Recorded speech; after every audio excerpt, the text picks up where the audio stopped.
right, Rich, we're going to do the 2 sprayings, bow and stern.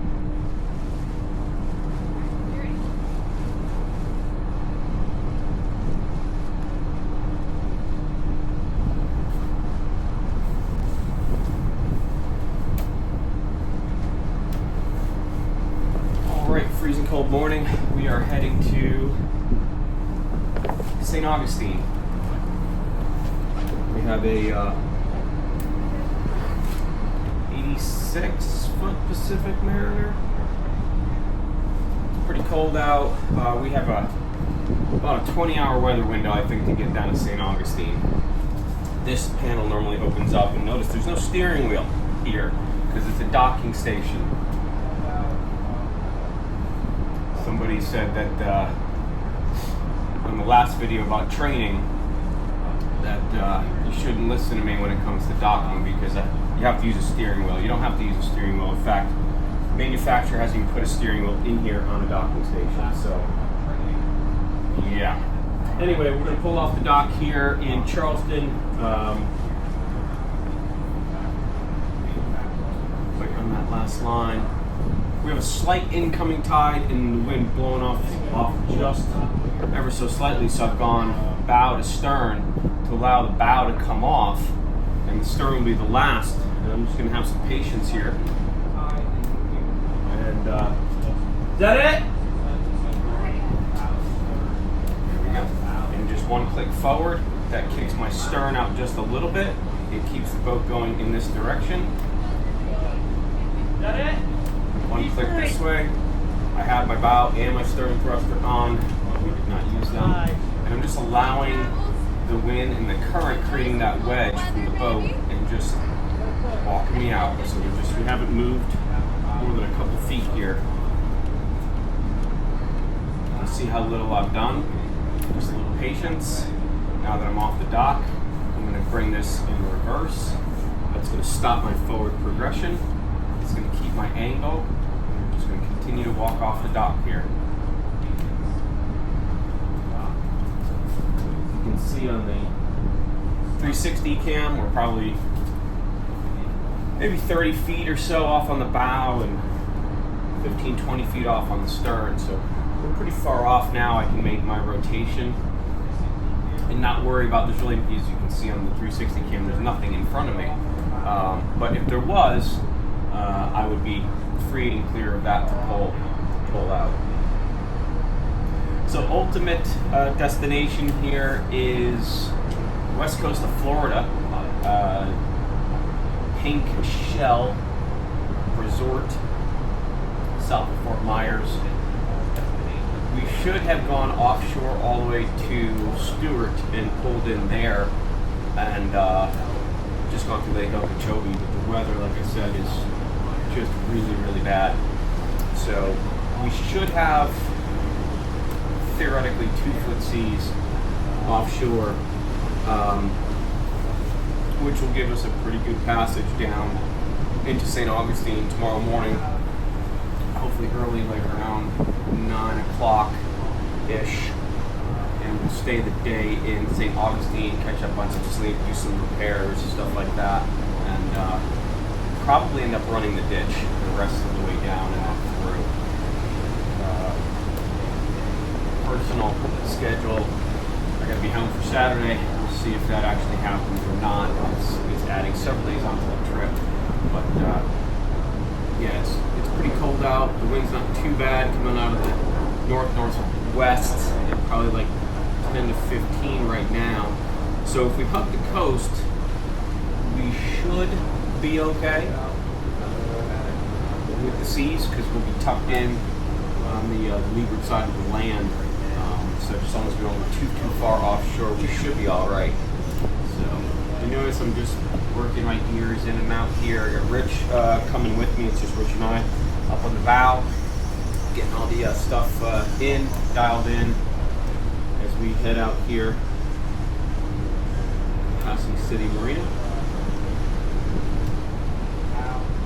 So as usual, I will show you all the stuff along the way, anything interesting.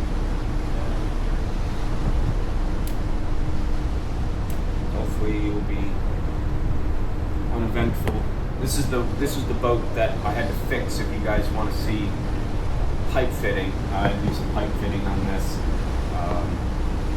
It wasn't done properly and it was leaking, so I had to go up and rip everything apart and redo it. So it was a quick video, 6-minute video or something like that on me doing that. So this is the boat that we were doing that on. So it's fixed, it's not leaking, so we're gonna head out of here and get it south to the owner. So I gotta get down below. I've got the course set up here, which is a 24-volt system, all the Garmin's and everything else. But I need to go down below. We've got the net zero down there, or time zero, I'm sorry, time zero down there, which is the PC-based 110, so it works on the generator. So that's downstairs, so I gotta start plotting the course for that because it's pretty cold up here. Cold out there? Rich doesn't think it's all that cold. Alright, so we're gonna get underway and yeah, plot some courses.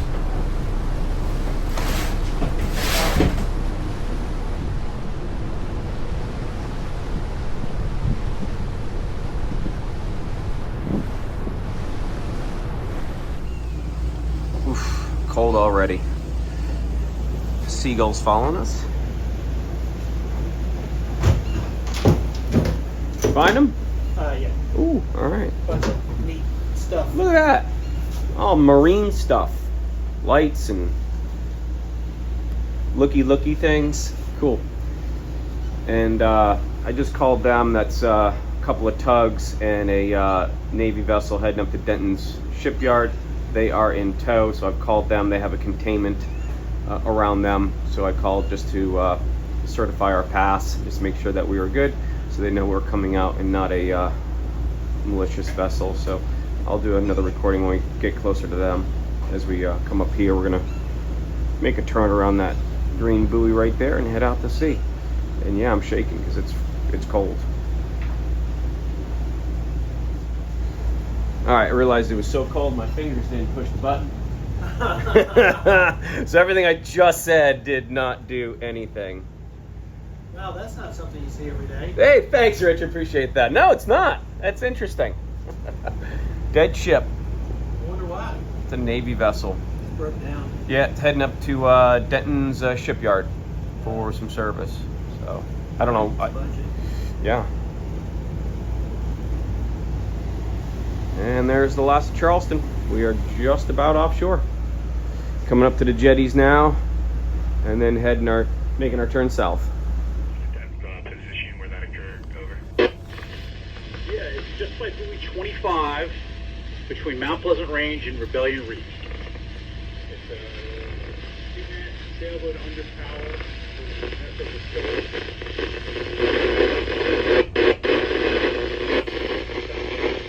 Really unsafe maneuver. Didn't respond to the blowing of the whistle, nor VHF call. So we did a security call on Christine McAllister with that dead ship tow coming in. We were heading out of the main channel out to sea. Had no problem passing them. There was a sailboat coming out of the intercoastal waterway crossing the main channel and literally went right in front of that tow. They blew the whistle, gonged them, and tried radioing them. And once again, get the name of the vessel with the spelling. Over. yeah, they Vessel of Bestowal. yeah, that way you won't know the name. Maybe you will know the name. Anyway, they went right in front of them, honked the horn, did all kinds of stuff, and there was no response on the VHF or anywhere else. So, you know, you got to have your VHF on. When a big ship comes in front of you and is starting to cross right in front of you, you might want to get out of the way. Especially, it was a sailboat under power, so it was a power boat under the regulations. So he definitely shouldn't have done that and stood down and gone behind that sailboat, the tow. Not safe. Two guys in a boat offshore at the jetties. Where the hell are they? That looks really cold. Rich says he would do that. I would do that. That's Nope. That's not fun. They're out like a little John boat. as long as the fish are biting, it's perfect. Ugh. No thanks. No, thank you. Oh, back up to 10-3. So we're just riding the waves. 9-7, 9-6, 9-6. Rich, how we making out? It's a blistering 10 knots. Where are we? We're probably still in front of Folly. We've been there in front of Folly all day. I think we're in front of Edisto. Yeah, we're just coming. Actually, we're. That's the South Edisto right there. So we're coming up on Huntington Island, Harbor Island, Hilton Head in another 6 or 7 hours. So yeah, we're cruising along, another 17 hours to go before we get in.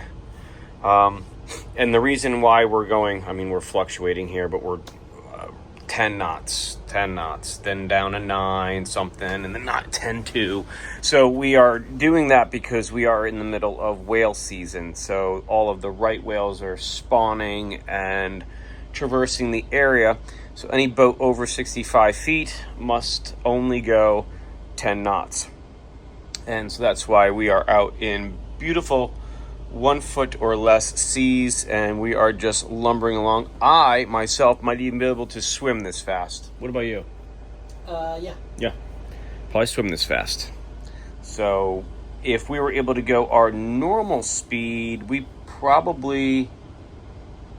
what do you think? If we left at 6 o'clock this morning, could we have made St. Aug?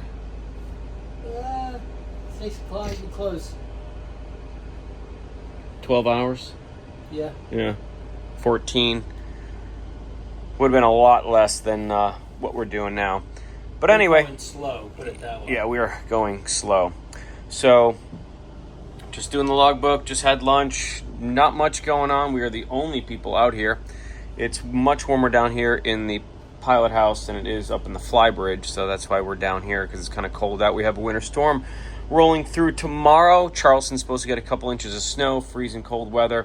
And another reason why we're trying to get out and we're trying to dodge this weather that's coming across the East Coast. So, yeah. Until something interesting happens at a 9.8 blistering speed right there, we will just keep an eye on the helm. First thing we've seen in hours. You can see how close to land we are. Probably only 4 miles or so offshore. Again, trying to stay close for the sea conditions. There's some birds out there. Something interesting. Right where those birds are, there's a bunch of dolphins coming up. Feeding frenzy. Sun's going down. It's dinner time. There's some dolphins. I don't know if you can see them. You know what they're looking for? Whales? Pork chops. Pork chops. That or chicken thighs. I'm pretty sure it's one of those two.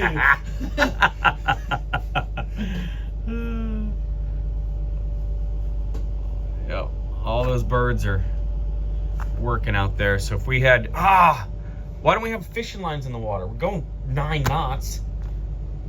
Should be catching lunch. Yeah. Or dinner. Catching a bunch of greasy little tunas. Yeah. Yeah, there's a whole pot of dolphins right there. Ever catch a dolphin? Yeah. Well, do you remember our last trip down to Florida on this boat? We caught all those blackfin tuna and I fried them up for lunch. Uh-huh. They were delicious. They were good. I know where the fryer is. In the tunnel. It's a crock pot. Some elephant cookie cutters. Nice. Maybe we'll do that. Well, we won't do that tomorrow. We'll hopefully be in port tomorrow. All right, where are we? We haven't gone anywhere. We're still off of Hilton Head. Yeah, we're still in Kiowa. At 9.9 knots. Ugh. Nice dinner. Pork chops, asparagus, and saffron yellow rice. Sun's going down. Rich, how we doing? Lovely. What's that? We haven't hit anything. Nice sunset. Got some birds. Really calm out. 9.9. We'll make it there eventually. Got radar on. Can't dim these screens. Don't know why, but we can't. So we'll probably be throwing a sheet over that later on this evening. Got the, yeah, you can grab one. Got the upper deck open because, well, I'm pan-searing these things. So once I'm done plating, I will show you what it looks like. These are almost done over here. And the saffron rice is already done in there.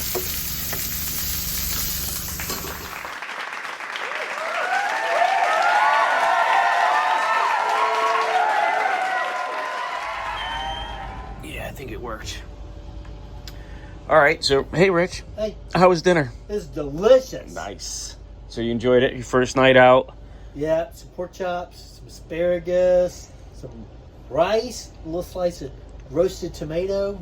Yeah. The rice was a little al dente. I needed like another 5 minutes on that, I think. Rice is tricky. Yeah.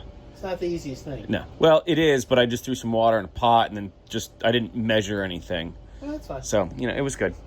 It was good, But we have everything covered up. There's a towel over here to cover up the depth sounder and our control panel over there that gives us all of our information in regards to what the boat's doing, alarms and other things like that. Rich just realized that both spotlights were on because we were screwing with those earlier today. Good thing there's nobody out here. We're like, man, that steaming light that's right above us is really bright. And you can still sort of see a steaming light out there-ish a little bit. But, yeah, we're like, hey, let's check those spotlights. And we turned those off and it got a lot darker, which is nice because, again, that's really what we're going for. This screen right here is still really bright. We have the brill turned all the way down on it, and that's the dimmest we can get on it. Everything else, I've got my blue tape out. We've gone ahead and duct taped or blue taped everything to make those things go away. And the radar is pretty much in black, and as you can see, it's spinny, and there's nothing going on. There's nothing out there. So we are just off the coast of Georgia. We're south of Savannah, something that you guys might,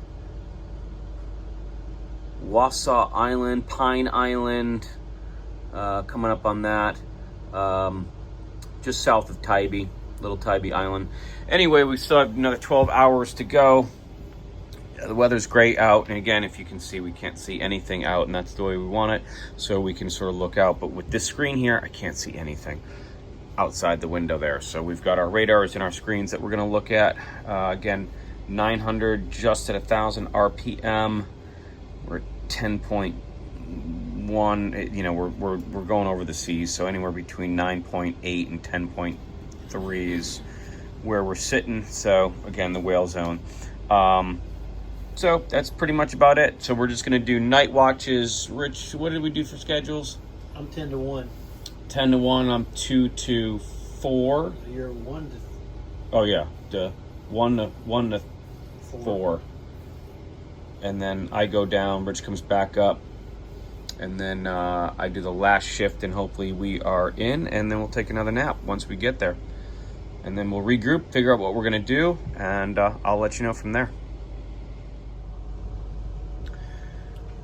Well, as expected, it's picking up. It's 2:30 in the morning, and as you can see on radar, that's our safe water aid right there, and these are our red and green coming into Fernandina Beach.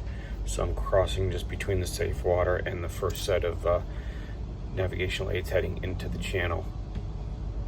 We're still keeping close to shore because of the weather. In fact, the back door just started sliding open and close, so I had to walk back and shut all that. And let's see if you guys can see Fernandina.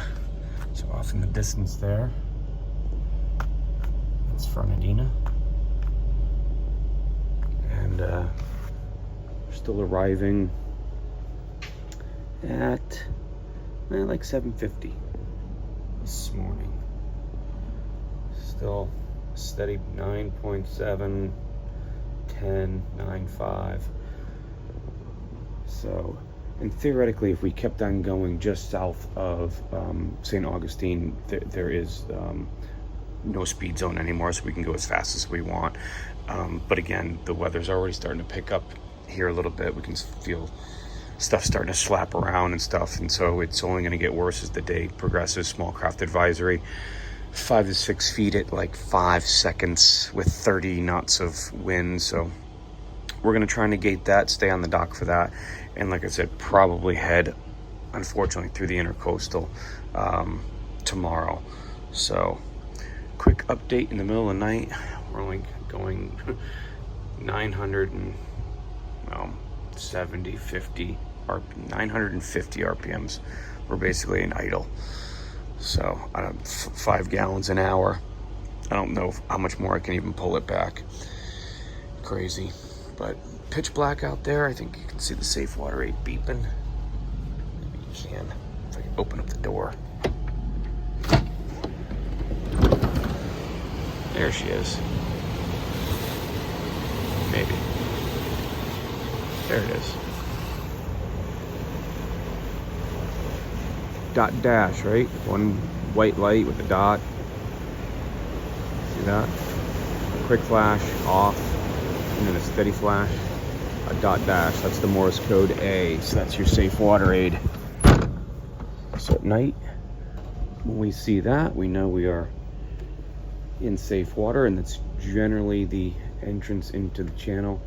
And you can probably see, I mean, theoretically I should start to be able to see the red and greens as we come up, but oh, there's one. Anyway, that's our update, and that's our navigational tip for tonight. Safe water aid, red and white, vertically striped, lettered as opposed to numbered, and if it's lit, it'll have the Morse code A with a dot dash. All right, see you in the morning.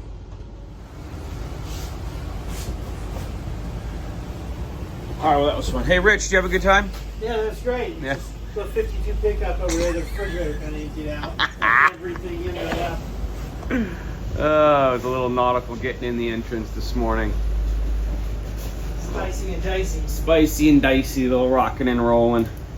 But we are in to St. Augustine, back in 39 feet of water, which is, I like to see that. So yeah, definitely didn't record any of that. Kind of had our hands full getting in to the entrance there. It's only like 7:27, so we're gonna slow down. We're gonna make the Bridge O'Lions for 8:30, so we got an hour between here and there. But it was getting worse and worse. We saw a boat kind of getting really banged up on the way out, so I'm glad we're ditching in. I checked weather one more time. It falls apart all the way from here all the way down to Cape Canaveral. Of course, Cape Canaveral is nice, which is very unusual, but we've made the decision. We're going to keep with it. Our steaming light has gone out in the last hour, so we've got to get a new bulb for that. We used up all the other ones yesterday when we checked them and replaced all the other stuff. So yeah, we're going to head into port and fix a couple of things, and that's the decision. We're going to run the ditch. So I got to get back to this. Rich is going to finish picking stuff up that fell all over the place. We'll see you at the dock. All right, well, we made it through, and I just called and confirmed the Bridge of Lions, which is right there, that they do not have an 8 o'clock opening, which is in, where the hell is it? Just a couple minutes. So we're gonna have to wait for the 8:30 opening. So that gives me an opportunity to get downstairs and make breakfast. So we'll just sit here and hold position till 8:30. Till then, it's breakfast time.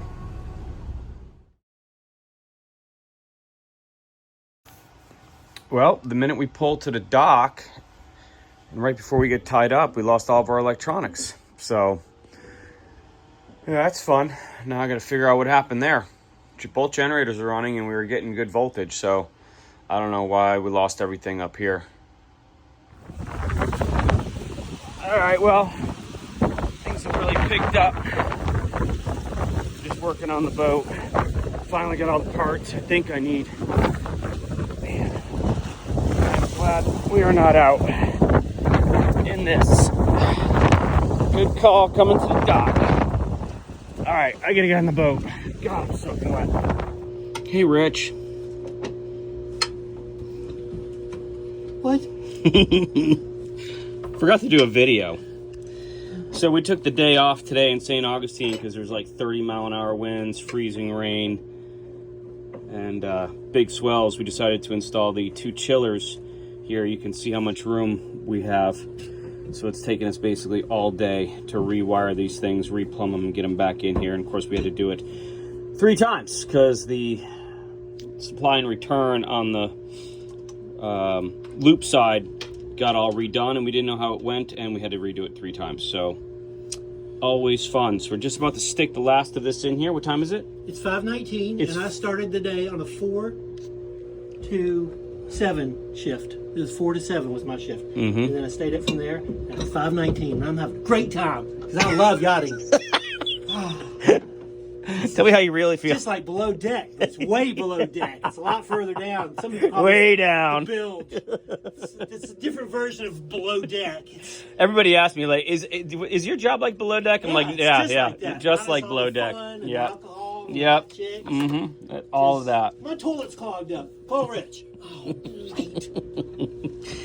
So we're gonna try and get this in here, and we're gonna clean up and call it quits for the day. So that's what we did in St. Augustine. It is nasty. It is just rolling through here. You can see the waves coming over the dock, just like earlier. It hasn't gotten any better. I'm so glad we decided to stop because we just would have gotten, look at that. We would have gotten really kicked. And there's actually a boat right there that's coming in. God bless him. He came in from offshore. I'm assuming maybe he came in from offshore, maybe he came from the ditch.